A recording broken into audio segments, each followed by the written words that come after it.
മോശമായിട്ട് കാണേണ്ട ഒരു ശാഖയല്ല ഈ പി ആർ എന്ന് പറയുന്നത്. ചിലർ കളിയാക്കണുണ്ട് പി ആറാണ്. പി ആർ വളരെ പ്രൊഫഷണൽ ആയിട്ടുള്ളൊരു ബിസിനസ് ശാഖ തന്നെയാണ്. നമ്മളുടെ കഴിവിനെ ഇപ്പോൾ ഒരു പ്രൊഡക്റ്റിന് പി ആർ ചെയ്താൽ മാത്രമല്ല അത് ജനങ്ങളിലെത്തുള്ളൂ.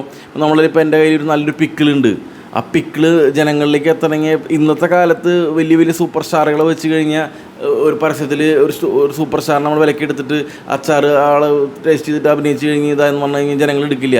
ഇന്നത്തെ പി ആർ വളരെ ഡിഫറൻറ്റാണ്. ഇന്ന് ജനങ്ങളിലേക്ക് എത്തണമെങ്കിൽ സാധാരണക്കാരായ ജനങ്ങളത് യൂസ് ചെയ്ത് മുഖത്തിൽ തരണം. അപ്പോൾ അത്തരത്തിലുള്ള കോണ്ടൻറ്റ്സ് നമ്മൾ സോഷ്യൽ മീഡിയയിൽ പബ്ലിസിറ്റി ചെയ്താൽ ആ പ്രൊഡക്റ്റ് അങ്ങനെ എത്തുള്ളൂ. അതുകൊണ്ടാണ് പല കമ്പനികളും ഇന്ന് സോഷ്യൽ മീഡിയ ഇൻഫ്ലുവൻസേഴ്സിനെ ഹയർ ചെയ്ത് അവരെ പർച്ചേസ് ചെയ്ത് അവരുടെ പ്രൊഡക്റ്റ് അവർക്ക് കൊടുത്ത് നല്ല പാക്കേജാണ് അവർ പറയുക. ഇൻഫ്ലുവൻസേഴ്സ് ആ 50,000-40,000 അവർക്ക് കൊടുത്ത് മാക്സിമം ആ വിസിബിലിറ്റി കൂട്ടുന്നത്. അല്ലെങ്കിൽ ഒരു സ്റ്റാറിനെ വെച്ച് ചെയ്താൽ പോരാ. എന്തുകൊണ്ടാണ്? ഇന്ന് ആളുകൾക്ക് വിശ്വാസം ഒരു വ്യക്തി പറയുമ്പോഴാണ്. ഒരു ബ്രാൻഡിൻ്റെ ഓണേഴ്സ് ഇന്ന് ഭയങ്കര പോപ്പുലറാണ്. എന്തുകൊണ്ടാണ്?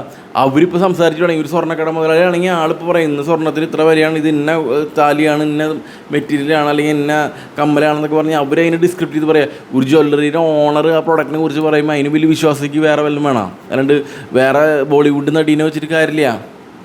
അത് പരസ്യമായി. പക്ഷേ ഇന്നത്തെ ട്രെൻഡ് എന്ന് പറഞ്ഞു കഴിഞ്ഞാൽ ഒരു പ്രൊഡക്റ്റ് ഇൻട്രൊഡ്യൂസ് ചെയ്യാണ്. ആ പ്രൊഡക്റ്റിനെ കുറിച്ച് ആ പ്രൊഡക്റ്റിൻ്റെ ഓണർ പി ആർ ചെയ്താലേ വിജയിക്കുക. ഇപ്പോൾ ഒരു രാഷ്ട്രീയ ലീഡറാണെങ്കിൽ ആ പൊളിറ്റിക്കൽ ലീഡർ അവരുടെ സൊസൈറ്റിക്ക്, അതായത് ഏത് നിയോജക മണ്ഡലത്തിലാണോ അല്ലെങ്കിൽ പഞ്ചായത്തിലാണോ ആ ജനങ്ങൾക്ക് എന്തൊക്കെ ചെയ്തു എന്നുള്ളത് കറക്റ്റായിട്ട് ഡിജിറ്റലി അതിൻ്റെ എവിഡൻസ് റെക്കോർഡിക്കലി അത് കോണ്ടൻറ്റാക്കി ഡിസ്ട്രിബ്യൂട്ട് ചെയ്യുമ്പോൾ ജനങ്ങളുടെ മനസ്സിൽ ഇന്ന് പ്ലേസ്ഡ് ആവും.